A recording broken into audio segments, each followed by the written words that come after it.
Rob G, we had some news in the NFL. Kelvin, you know this. Oh, yeah.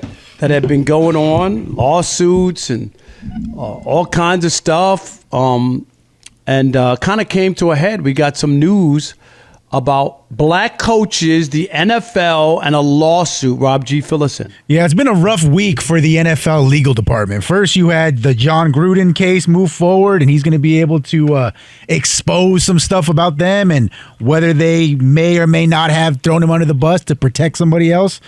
Well, now, on Thursday... Rob G, let's say this real quick. Hold on. Yep. You know this being a Raiders fan. Al Davis, the late, great owner of the Raiders, he used to beat the NFL all the time. Remember that? Yeah. Repeatedly. All the time. Yep. They hated it. And now they're taking another hit because on Thursday, it was determined by a court that the NFL can be officially put on trial over civil claims that Brian Flores and other black coaches face discrimination. Of course, they were trying to cover it up and say, hey, this is an arbitration issue. We're going to keep this in-house. In fact, Roger Goodell is going to preside over it. And the court said, no, hell no. This kind of stuff is inappropriate, and we need to have a court system oversee this whole thing, which means, more importantly, emails, phone calls, text messages, anything that they may have tried to keep under wraps will eventually come to light. Well, here's the other thing, too. I mean, the NFL could try to settle out of court now that they have to go forward with a case.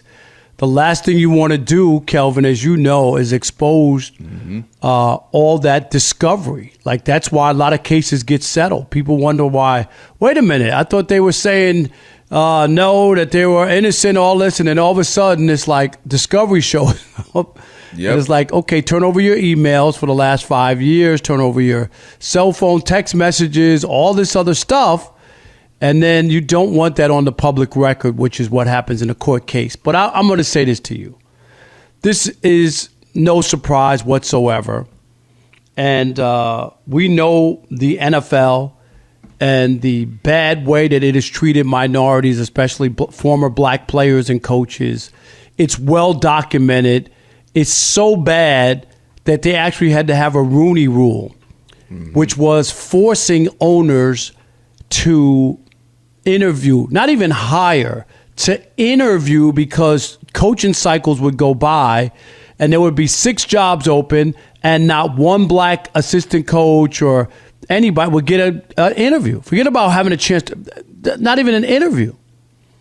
Right. Of course, I blame players for this because they've allowed this to happen. They continue to go to teams that have racist owners or owners that don't give minorities equal opportunity, that have done bad stuff, and they still continue. As long as you allow the owners to do their dirt and treat the black coaches the way that they have the power. Ask Donald Sterling when the players said, we will not play the playoff games if he's still an owner. Guess how long that took for the NBA owners to turn on one of their own? How long did that take, Kelvin? 2 seconds, right? Took maybe an hour. You're right. Stop the money train. When you stop the money train, you'll get their attention. As long as you keep taking their money, they're going to continue to do this. So bravo to the courts. And it's the idea that some people are willing to fight, and that's the only way things get changed, Kelvin. No, all I'm gonna really do is add on. I'm gonna give some facts with a cover sheet. All facts with a cover sheet is what I'm about to give you too. So the fact that we had to have a Rooney Rule just to get an interview, being a baseline, not even saying you have to hire these folks, right? Then you start to do the math. The Rooney Rule now has been in existence for 20 years, Rob. 20 years. You know how many black coaches we currently have? 3 out of 32. What is the NFL? The NFL is 70% black. Where else can you have a workforce that is predominantly one thing and you only have a 9% representation in power structure? Now, some will say, well, hey, we'll just hire the folks who, the best opportunity. It doesn't matter if they're black, white, male, female, just give them opportunity. Well, in a utopian world, that sounds great. Here's the thing. You hire from the pools of coordinators oftentimes. Well, you know what coordinators are? They're 90% non-black in the NFL. Almost 90% white. So how am I getting a fair shake when the pool that you would then pull talent from, brothers aren't in that? So then you also concern yourself with the pipeline, Rob. You say, all right, we got to start getting people in the pipeline. We got to get them in. Well, only like 16 of the top college coaches in the country are black. I think it's 16 of like 160, 170. So again, where's the pipeline that you're going to draw this talent from? And you're in a league where you stare at potential head coaches every single day, which has always been mind-boggling to me. Not everybody's going to be a star. Not everyone's going to play 10, 15 years. You know there's a guy, man, this defensive back will be a great coach at some point. Wow, this running back is going to be a really good coach. Yo, this second string, third string quarterback will be a great coach. These are opportunities to get them in the pipeline, because you know what happens? When these kids in high school, in college, all they think about is playing football, right? They're all locked in. They don't see an example of, well, this is only going to last, what do we always talk about, 3 or 4 years? But I can stay in the game by being a coordinator, by being a head coach, by being a general manager, by being, a potentially maybe even owner, but having these positions, but subconsciously, they don't even see that as options because they don't see it reflected in their faces. They're barely coordinators. They're only 3 head coaches. And we know they're also barely general managers. So in the positions of power as a player, subconsciously, I don't see myself represented in that. And there's no other thing. I was talking to Rob G. I can't think of something else. You can't have a workforce that's 70% women and only have 9% women as far as, running managers or, and general managers or running the business, whatever it is. So the NFL absolutely is going to try to settle. It's going to be on Brian Flores to see if he wants to, a la Colin Kaepernick, because it'll be interesting to see, does he want to move forward for the real progress to happen, where the skeletons have to be shown in the closet? Or does he say, I'll take the $5 million, $10 million, go away and move on? Because he just went through another head coaching cycle when he had an amazing defense in Minnesota, when we know what he did down there in Miami, and he didn't get another head coaching opportunity. So he wasn't going to get one while he has a lawsuit against the league. But I'm saying, does he want to expose them? Or does he want to just, will he settle? But exposing them doesn't do anything if the players go along. What I mean I will is say this till the cow comes home. Like you talked about with John Gruden. They have no shame. They have no shame because they already know they hired their sons. They hired their relatives. They have no shame. There is no shame. I agree because with there's you. Because there's no pushback, and there's the only way that this stops is if players say, okay, owner X, you don't give minorities an opportunity. I'm not going there as a free agent. I don't want to go to that team. I don't want to play for that. That's the only way. Because then you have to change. You have to change what you're doing to attract people to play. But like you talked about with John Gruden, or the other day, I can't remember. I wasn't on, but I know you and I have talked about it as well in our texts and whatnot. Like with John Gruden, man, that stuff comes out. Now, he didn't want a case, and maybe they shouldn't have put out his emails and all that, but it's out there now. And if the NFL gets some of those emails, some communication, some text messages, it will be here how the owners speak about these things.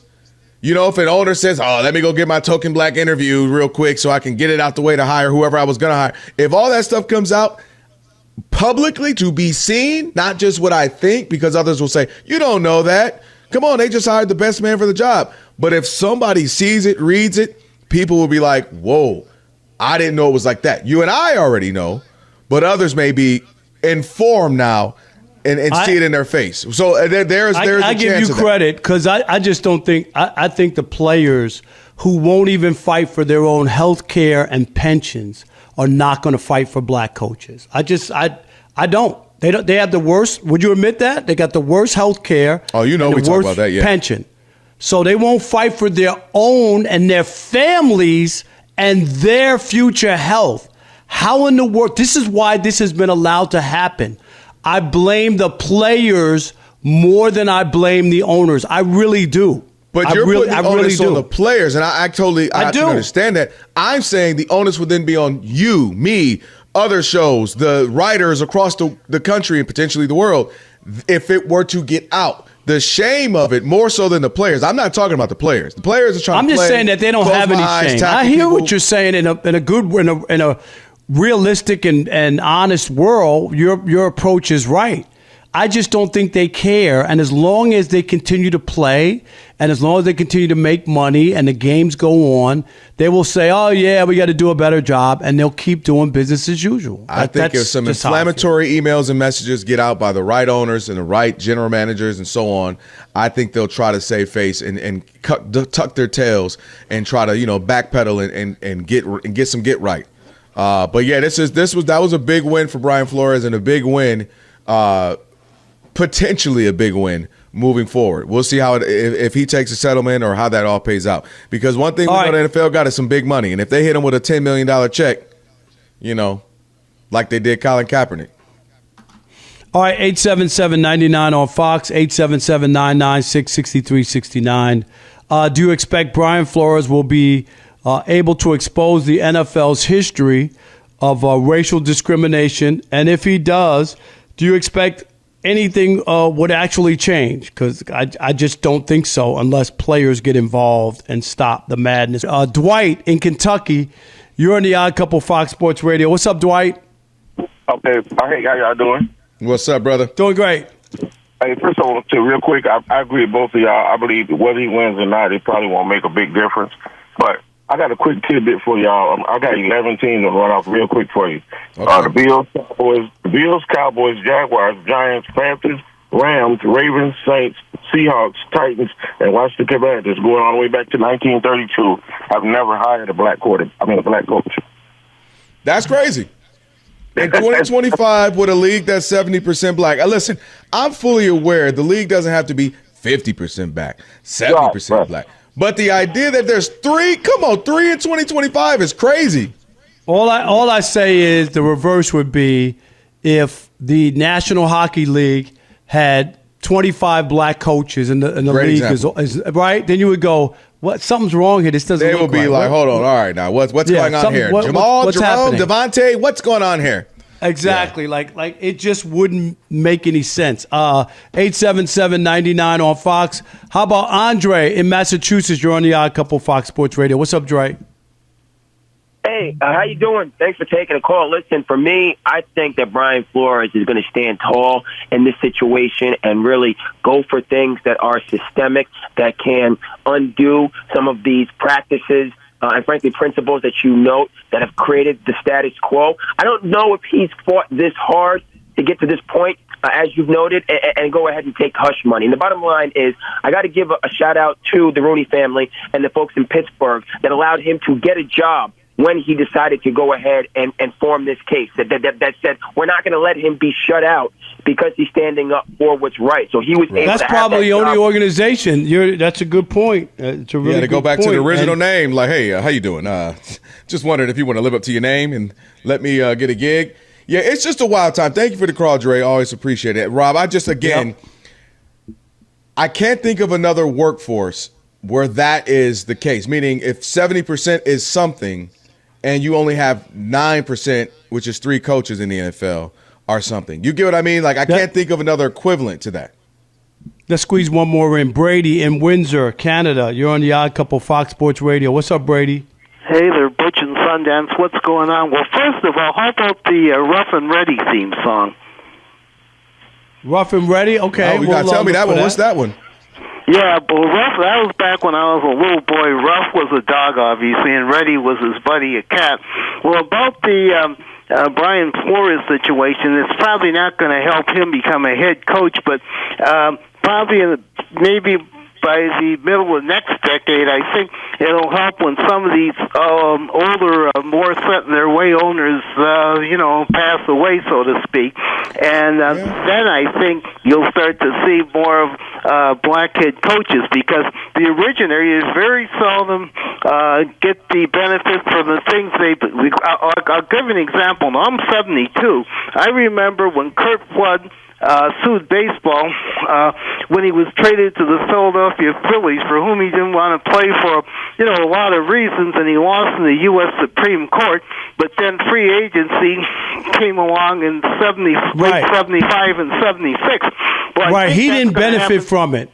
He didn't benefit from it himself, But a lot of other players and people are benefiting from it now with free agency and these multi-million-dollar contracts. Well, I think that's what's going to happen in the Flores case.